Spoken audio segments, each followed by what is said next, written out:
Habari tunayoipokea kwa wakati huu ni kwamba mwimbaji wa benga James Ragira, ambaye ni mwimbaji mkongwe wa kutoka Kisii, ameaga dunia.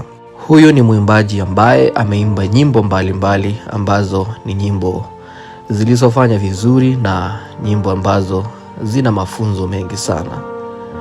James alipoteza uhai wake saa 9 ya asubuhi ya Ijumaa ya tarehe 26 mwezi wa Novemba, na alipoteza uhai wake huko Migori. Ni kifo ambacho kimewaguza wengi na ni pigo kubwa sana kwa tasnia ama muziki wa Kisii.